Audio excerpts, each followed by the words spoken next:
Hey there, guys. My name is Brandon, aka Suns Geek, and if it has to deal with the Phoenix Suns, I'm going to make a video about it. Welcome back to the live streams, you guys. I am joined by a very special guest, somebody who's writing and work. I've been reading for a while.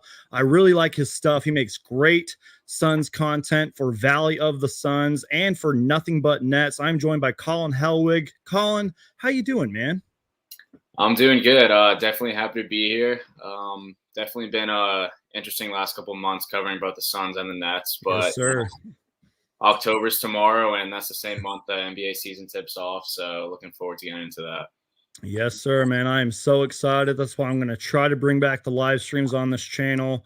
And you were nice enough to join me. You and I have been talking and kind of matching up schedules and stuff. So once again, I appreciate you being here. And as people start rolling in the live stream, first off, thank you to everybody who's in here. Feel free, guys, to submit a question about the Suns or Nets or really ask us about any team, and we will do our best to answer that. By the way, you guys, go ahead and follow Colin. His Twitter link is down below in the description. I also linked your Valley of the Suns page and Nothing But Nets. So Colin, let's get started, man. Can you tell us a little bit about yourself first and how you started off with Valley of the Suns, and tell us the work you do with Nothing But Nets? It's fan-sided, right? Yeah, Fansided's the name of the company. I started with them. I graduated from college this past summer. I started with them my sophomore year, so this will be my third year now with the company. I grew up a Nets fan, so I started with the Nets, but I also grew up with Steve Nash being my favorite player, so they were always a team I kind of kept an eye on. And I stuck with the Nets for a while, did writing for them for about 2 years, and then I was looking to do more expand. I wanted to expand with my role and do something where I was more in charge. So I saw there was an opening for the Suns. I had always loved the team, and I figured, why not hop on it? And I've had a great time doing it ever since. I really love it. That's great, man. Good for you. I mean, once again, your work is great. Guys, I really do encourage you to click the links down below. Check out his work. It kind of was really the inspiration for this live stream because a big topic that we're going to talk about is the Suns, rosters, rotations, lineups, etc. But let's get started, Colin. I guess plain and simple, man. What grade or grades would you give the Phoenix Suns offseason? I mean, I would assume a lot of them would be pretty high because it's not like, I mean, the Suns made the finals for the first time in 28 years. And that's kind of why I feel like this live stream is going to be a little bit simple because the Suns are in a really good place right now, man. So what grade or grades would you give the Phoenix Suns offseason? Did you have like a favorite transaction that they made? What are your thoughts, man? Yeah, I mean, I think it's a little bit difficult to compare to some of the other off seasons because this year they're with the cap, they're with the league cap, and there wasn't as much availability for other teams to sign other Exactly. players. So there weren't any. This wasn't like 2019 when there were big names flying off the board. But what stood out to me was the campaign deal. Because he was a guy who, he was playing overseas 2 years ago and he just had his best year. I thought he was going to go chase his bag. And the fact that the Suns got him back on such a team-friendly deal really stood out to me. I think that's far and away their best transaction.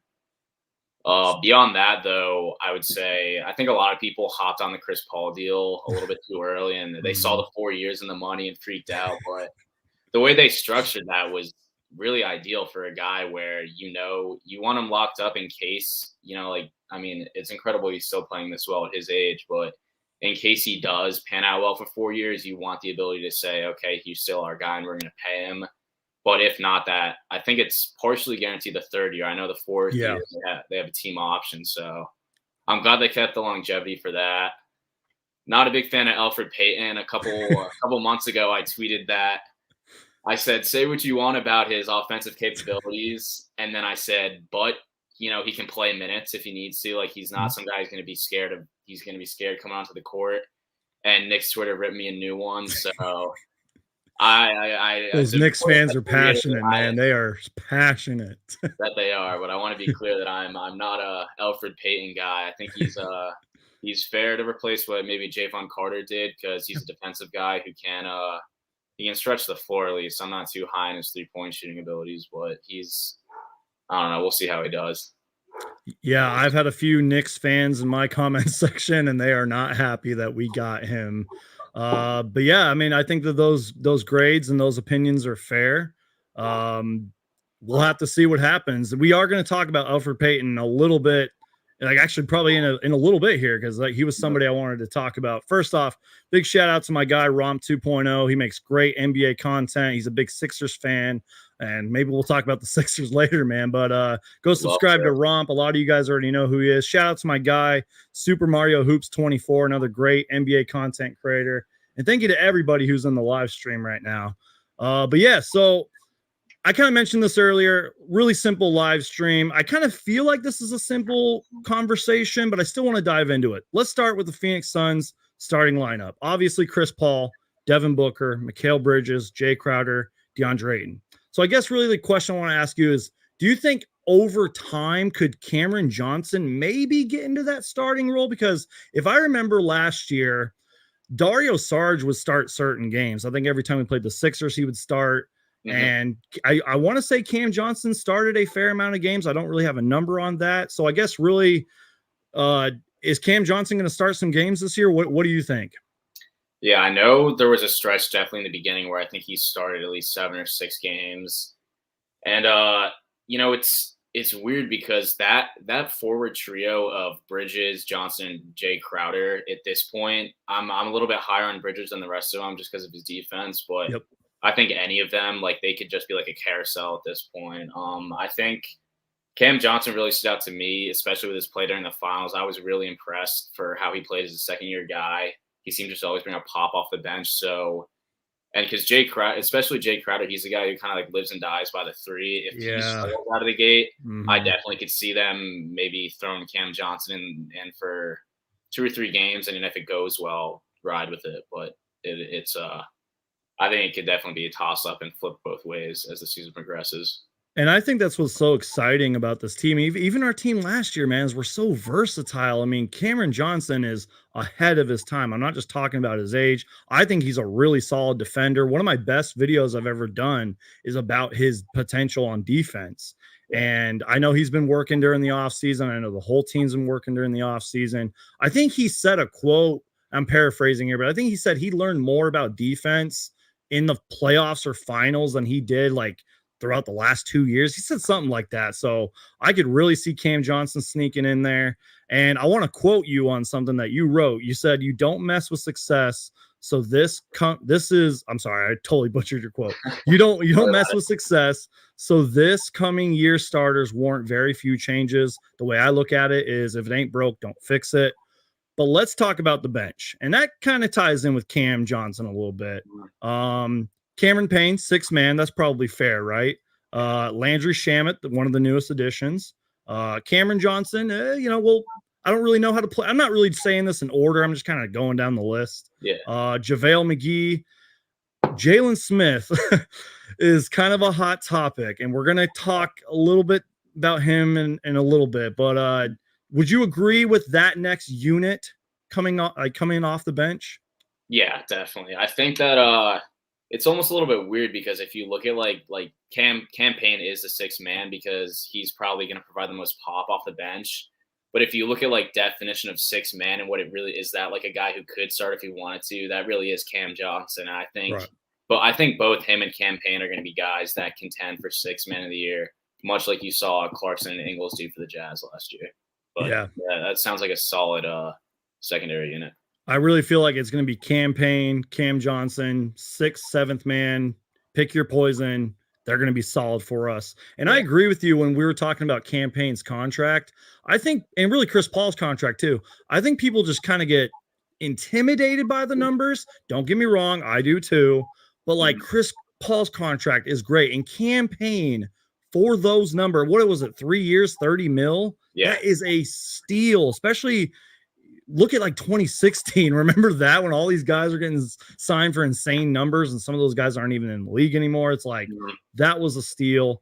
I know that there's a lot of diehard Jalen Smith fans out there, and that is great, but he's got a long road to climb. I mean, I'm sure maybe if he shows us preseason flashes, maybe he'll get more minutes. He was great in NBA Summer League. He was, but take that with a grain of salt, Summer League, So really, I guess the next unit, and I don't know if you have any thoughts on this, is Frank Kaminsky, Abdel Nader, and Elfrid Payton. Now, I know you know this. Monty Williams likes to play guys that play hard in practice. That's why we Mhm. see Frank Kaminsky on random nights. Now, if Yeah. Dario Saric was healthy, he'd probably be in that second unit, but he's not, which sucks. So yeah, I mean, and then we'll have to see what happens with Chase and Randall's on that training camp deal. Do you have any other thoughts on the Suns rotation or depth chart? Like, is there anybody that you want to see? Yeah, I mean, I think that again, it's tough because, like I said earlier, there's that carousel of forwards, but and this is a small sample size, but anytime a guy shoots above 40% from deep, that's noteworthy. And I know Abdel Exactly. Nader did that last year. I'd He like to plays see more. hard too, man. I like Abdel Nader. No, he's got heart. So he's a guy where if he, I'd like to see him get a couple minutes besides just like garbage time stuff. Yeah. Jalen Smith is. I one day I wake up and I think like the people who say that like it's like huge like Dragan Bender vibes, like he doesn't seem to want to be here, Guilty. he doesn't want, Guilty, like, man. I'm like like kick this guy to the curb. But then I'm a huge like like the future of basketball is stretch bigs, and I love that Yeah. he like threatens with a 3-point shot. And I could see, I mean, I know you told me you wanted to get into it later, but the Thad Young trade, I can easily see him going to San Antonio, Popovich getting in his head, and he becomes like early Kevin Love, that kind of like it's something that I flip back and forth on each day. But yeah, I mean, And I then also we're kicking ourselves because we got rid of another solid piece. yeah, no, it'll be tough. I also do I was surprised they brought Kaminsky back at first, but after looking at it I mean, it's a veterans minimum deal. Yeah. Seems like a good locker room guy. He's Mhm. definitely crafty. His defense in the finals was atrocious, but I keep having to remind myself he was guarding Giannis, which is a tall task for anyone. So I don't exactly hate that re-signing too much, not as much as I used to, but hopefully they don't need to call upon those guys as often as they did during the finals, with the Sark injury and Aiden's foul trouble. So we'll see. Yeah, and I forget what game it was, but there was one game in the finals where Frank Kaminsky actually played well, and it seemed like a lot of players weren't playing. And Mhm. Frank Kaminsky has those games from time to time. I think I made a video about him. He like almost put up a triple double one game earlier in the season. He has those random games where he plays really well. Mhm. And you're right. I mean, it's a veterans minimum. It's a 1 year deal. He knows the offense. He plays hard. And these are all good conversations we're having. Like, this Phoenix Suns team had an incredible season last year, 2 wins shy of an NBA championship, and we had a great offseason. So I'm going to ask you a spontaneous question. I wish I would have wrote it down in my notes earlier. Do you think we got a better bench this year? Like, do you think we're better this year? I think I'm going to say yes right now, just because I think they got better in ways that they struggled with last year. I mean, as great as Booker is, and for as young as he is, it's okay that he plays a lot of minutes, but they did not have a single like pure shooting guard on that team. So like I know a lot of people were upset to see Javon Carter leave Yeah, and lose that pick too, but I Landry was. Shamet was the type of guy that they needed. So I think that was useful. It's one of those things where it's like you kind of just need to, because I mean, like no one thought last year how good their bench would be, and then they came out and so many guys just kind of elevated their games. I'd really like to see how they do, especially in that first week, 10 days. But Right. I also think that like JaVale McGee was another I mean, he's not your ideal backup, but he's a guy who fills what was a clear hole in that there was not really I mean, I think Sark's a fine like backup power forward, occasional center, but he got hurt, so we don't have him this year. There presents the hole, and he's a guy who can stand in the paint and be an enforcer. Yeah, I mean, I don't know if we would have won the NBA championship if we would have had a JaVale McGee, but it sure would have helped. I'll tell you that much. And I think that was a great pickup too, because yeah, like he was on those Warriors teams and everything, but the dude still won 3 championships or whatever. Yeah. He's got playoff experience, finals experience, just won a gold medal with Devin Booker. That's got to help somehow. Yeah. And I've always liked JaVale McGee, even when he was like the Shaqtin' the Fool MVP and all that. I loved JaVale McGee. The dude is, I don't know if he's still super athletic, but he used to be a freak. I'm sure you remember that dunk contest and all that. I love JaVale McGee. Even when he came back and he was on the Warriors, which I know is kind of far away from now, but at that point people were saying like, oh, he's past his prime. When he came back and was on that Warriors team, he still had like some serious bounce, and I was taken back by that. And it seems like every year I think, oh, I see him, he's he's not gonna be able to do the same stuff he used to. And granted, again, he's not like dunking 2 balls through a rim at the same time anymore, but he's still definitely a lob threat. And especially with Phoenix's pick and roll oriented offense, I think he'll have some highlight reel dunks. Exactly. This team is going to be a lot of fun to watch, man. And we are flying through this. Once again, thank you to everybody who is joining. I really appreciate it. Go ahead and submit us a question. If you have a question about the Suns, you have a question about the Nets or any NBA team, let us know. Thank you to everybody that is in here. So another simple question, man. Well, actually, I guess it's not really that simple. Is if you were James Jones, the general manager of the Phoenix Suns, would you trade for Thaddeus Young right now, or would you stay put? Because it's not like the trade deadline is tomorrow. You know, they don't have to make this deal, but would you make this deal for Thaddeus Young? You know, that's another tough one. It's a great question. I do think, again, like a cliff for Paul is inevitable. And as young as this team is, I do think it's smart to realize that they need to win. Like, it's smart to win now because, like this can be a dangerous thing to do so, but you can look down in the future and say, okay, maybe like 3 or 4 years from now when Paul declines, if they cut his deal in half or whatever, we can add this point guard. We'll obviously still have the rest of our core and, we'll be able to contend again. But at the same time, the NBA is so unpredictable. Mm-hmm. At this point, I would almost, I think it's definitely something you pull the trigger on if it's just Saric and a pick maybe. Yeah. Jalen Smith, again, is such a wild card. Man, he's also a guy where I feel like they got to figure out, do they want to play him? Exactly. Like, I imagine, like, the Suns, like, coaching staff have a better idea that we do because they know, like, behind the scenes, like, if this guy can be good or not. I feel like they see him every day, especially since training camp started and preseason is going to be happening. So I agree with you. So, like, the last thing you want to do is send him out there for a couple games and he stinks it up, and then that trade value decreases. But at the same time, if you think he's great, then you obviously want to hang on to him. And it's one of those things where I feel like the people inside the Suns organization, as they should, definitely have a better idea. But at this point, I'm probably leaning towards pulling the trigger on Thad Young. He's a great player. Yeah, and he had himself a great season last year, especially in the assist department. That was one thing that stood out to me. And really, he's just been a guy that's been around for years. I think he's averaged like double figures throughout his whole career and seems like a professional. And but again, I mean, I've made videos about it. Lots of people have been talking about it in the Suns community. It's like, who knows if the Spurs even want to trade him? That's probably a Greg Popovich player if I've ever seen one. Yeah. But I just wanted to get your opinion, man, because it was kind of a hot topic. I feel like as time's gone on, it's kind of died down a little bit, but those rumors could heat up fast. You know how the NBA works.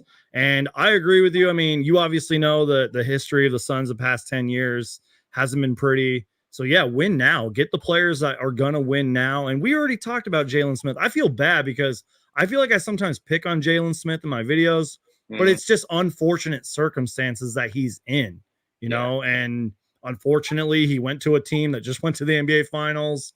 And now due to his potential, he might get traded. Like I said, even if he does good in preseason, he's got a long way to climb up if he wants to start getting minutes. And I agree with you when you said, like, they see him every day. They know more than we do about Jalen Smith. So we'll have to see, man. I'm going to keep a really close eye on him in preseason. And, again, for all we know, maybe this trade gets done tomorrow. I don't know. Or it gets done at the trade deadline. Who knows? Was there anything else Phoenix Suns related you wanted to talk about? I mean, we are going to talk about them near the end of the stream, but do you have any additional thoughts on the Suns team? Yeah, I mean, I'll kind of bridge this one into some of my Nets knowledge. Landry Shamet coming over is going to be a guy that Suns fans are either going to adore or going to despise because he's the definition of a streaky three-point shooter. He reminds me a lot of a young Terrence Ross minus like the defensive prowess. Mm-hmm. He's going to have games where he goes out and hits 5 3-pointers off the bench and wins the game for the team. And then there will be other games where they have him in when they're down and they need to rely on him to put the ball through the hoop, and it is going to ring out every single shot. So I would say to Suns fans who aren't familiar with Landry Shamet, just prepare yourself for the emotional roller coaster that he is. See, this is why I brought you on, man, because Landry Shamet was on that team last year. You know him better than me, and really, you know the Brooklyn Nets better than me. So I guess we could segue onto that right now. Let's talk Brooklyn Nets. We also got a question from Super Mario Hoops that I'll get to eventually. But for those of you who may not know, let's just kind of go down this Brooklyn Nets roster. I'm not going to name everybody, but this team is stacked, you guys. Kyrie Irving, Kevin Durant, James Harden, LaMarcus Aldridge, Hall of Famer, Blake Griffin, Bruce Brown, who I really like, Javon Carter, former Phoenix Sun. We miss you, Javon Carter. Nicholas Claxton, who I think is underrated. Joe Harris, Patty Mills, Paul Millsap. I forgot you guys got James Johnson, and that's just most of your roster. You guys have a lot of young draft picks and other guys on this team. So really, Colin, just tell me more about this team. Tell me your thoughts, and then eventually you can answer the question like, if the Nets turn off injuries, can this team get to the finals if they're fully healthy? Yeah, I mean, it's an obvious answer. I think they're going to do very well this year. It's one of those things. I think a lot of people came in and it's typical. Like as a general basketball fan, you want the league to be balanced. You want it to be like, to say like, oh no, this team can beat this team. I remember when the Warriors were in their golden days, I would kid myself into thinking that the Rockets were going to beat them, and they sure did come close. And I think there will be teams that come close to beating the Nets this year, but at full strength, I think it's as good as theirs.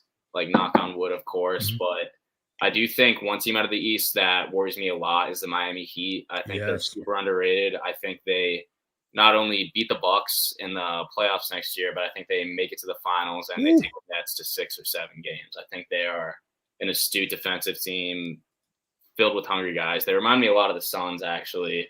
Yeah. With a young, talented big, DeAndre and Bam, lethal score on the wing, being Butler and Booker, and then they have an undersized but gritty point guard who often pisses off his opponents, and Lowry and CP3. So I think those are going to be the two teams to beat in the East. But generally speaking, if they stay healthy, I don't see anyone stopping the Nets. I remember a game last season, Suns and Nets, and I don't know where KD was. I think KD was injured. I don't know where Kyrie was. In the second half, I think the Suns were winning it at halftime. Second half starts, and I think the Nets had a huge third quarter. James Harden took over the game, and the Nets won. And I remember I have a photo on my phone of Devin Booker. His face was just like, yeah, we blew it. And I get it. It's just a regular season game against the Nets, but I will never forget that game. So anytime you have James Harden on your team alone, you can clearly win games. So if they're fully healthy, and God forbid if COVID and all that stuff doesn't get in the way, this team is scary. Maybe this is an optimistic take about the Nets, but let's just hypothetically say that for some reason the Nets entered a rebuild. I think they'd be okay because they got a lot of young guys and stuff, and Sean Marks is their GM and Steve Nash and all them. They got a lot of great people on their team, really from top to bottom. So this Brooklyn Nets team is really good.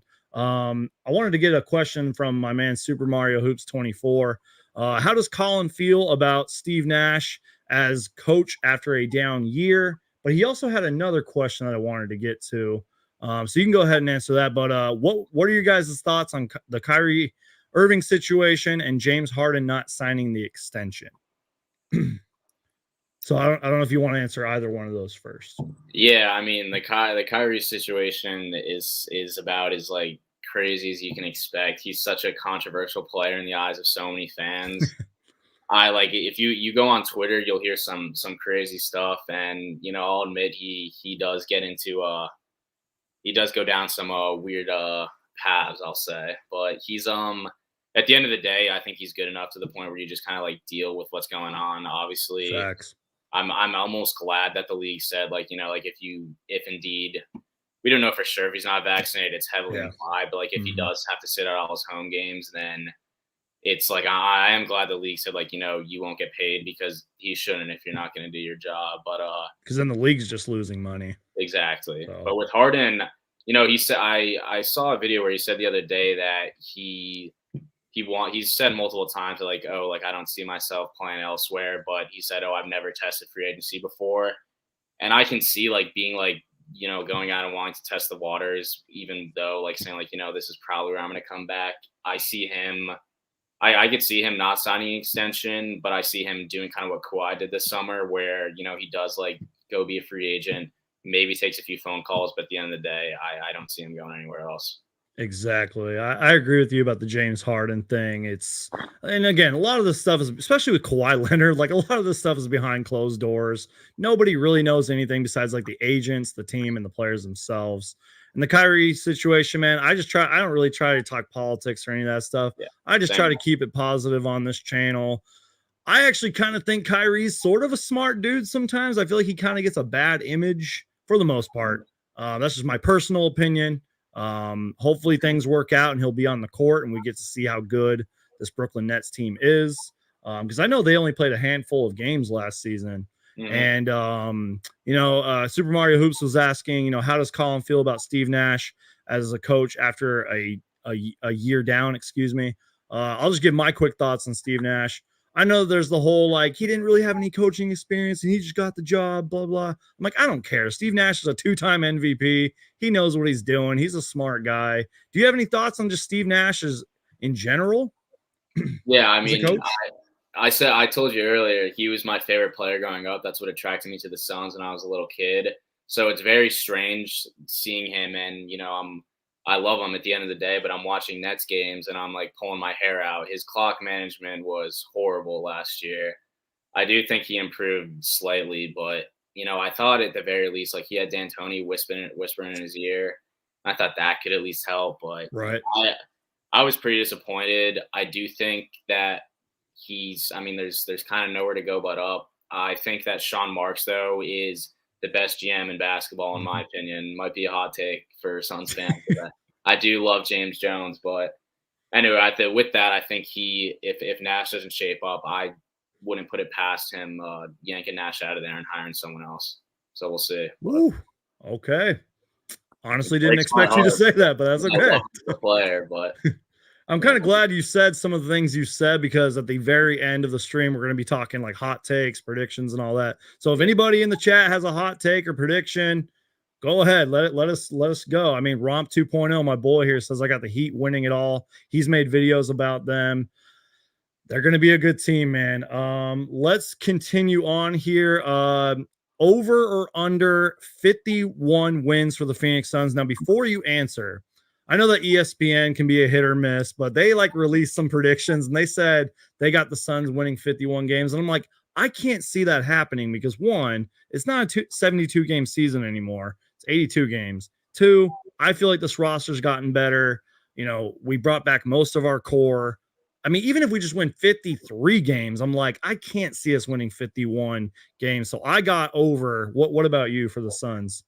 Yeah, no, I know exactly what report you're talking about. I did like a critique on it myself. I do see them winning more. I think like you look at this roster, like with the exception of Paul, they're all guys. I guess Jay Crowder, you could say like he's maybe at his peak right now, but regardless, they're a team built up of guys who are either hitting their prime or on their way up to their prime. So it really wouldn't make sense for them to digress for any reason. So I definitely see them maybe not getting the exact same win percentage last year because last year was just like crazy with COVID and everything. And, right.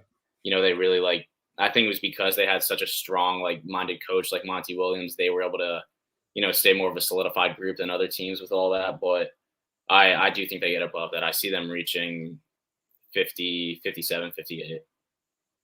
So over under for the Brooklyn Nets, 48 wins. Now, again, last year was strange, as you kind of mentioned, with COVID and the pandemic and injuries and all that. And obviously, we didn't really get to see what this full Brooklyn Nets core, with Kyrie, Harden, KD, if we would have seen them in a 72 game season, they might have won more games. But 48 wins, that's still pretty good. Do you have over or under 48 wins for the Brooklyn Nets this year? I have significantly over because I mean, Harden was, in my opinion, the most that's the injury that more or less lost them against the Bucks last year. If you watch that series, I've seen a lot of people say look at his stats, like he still put up numbers. I think that more so speaks to how intelligent of a player Harden is, and he knows how to still be effective with one leg. But there were plays where he would get a steal and would have a wide open dunk, and he would run around and go in a circle because he knew he couldn't run down Oh, the so Ben floor. Simmons. Exactly. Yeah. Don't get me started on him. But Right. I do think I mean, I was going back to it. Harden has been one of the true Ironmans of the NBA. Mhm. I don't expect him to get hurt again this year. Yeah, I just don't. I see them reaching this or right around the 60 game mark. They'll get close. I think they can. I think they can really challenge and have one of the better seasons again if they stay healthy. And I'm banking on the fact that they do. So. Well, I appreciate that, man. My guy Super Mario Hoop says, my hot take, Suns Geek. He was on a live stream with me, and he said this like later on the stream. He said the Blazers will be a top 3 seed, which I think he's nuts for saying that. But Dame Lillard is MVP. I don't think that's really a hot take. That could be a possibility.